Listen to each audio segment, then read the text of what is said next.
does this mean for the markets, and how should you be investing? We have James Paulsen, Jim, as I call him, Chief Investment Strategist for Wells Capital Management, joining us from Minneapolis, Minnesota. And don't forget that Jim helps to oversee about $340 billion in assets. Good to have you back, Jim. So, boy, oh boy, the wheels came off last night. Employment not looking good, manufacturing slowing in the U.S. and China. Yeah, I did. I think, you know, it's just interesting, Susan, that this morning, before the ADP report came out, the S&P 500 in this country was just a little over 1% from a new recovery cycle high.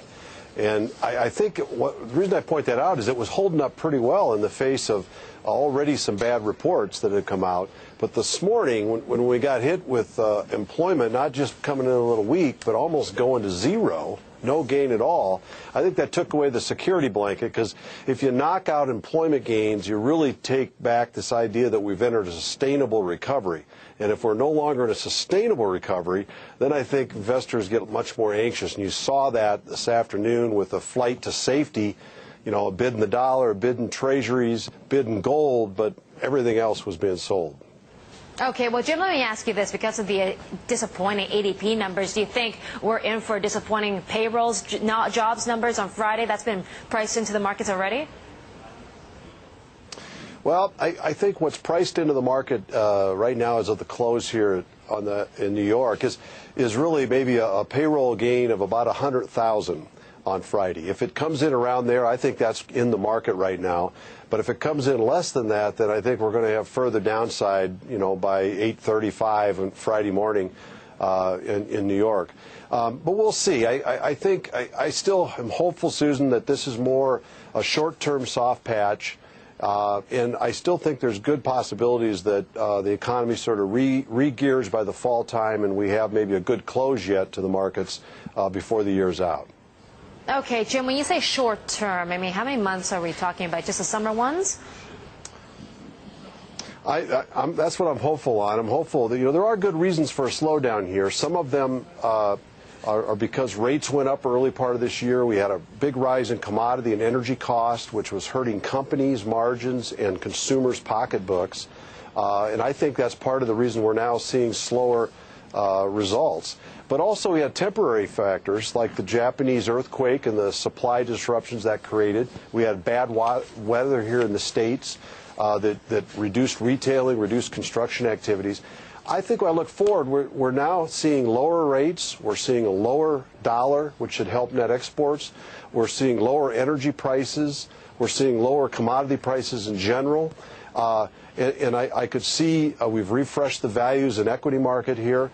I could see where the economy does better by the fall time, let's say, and maybe the stock market starts to pick that up in late summer.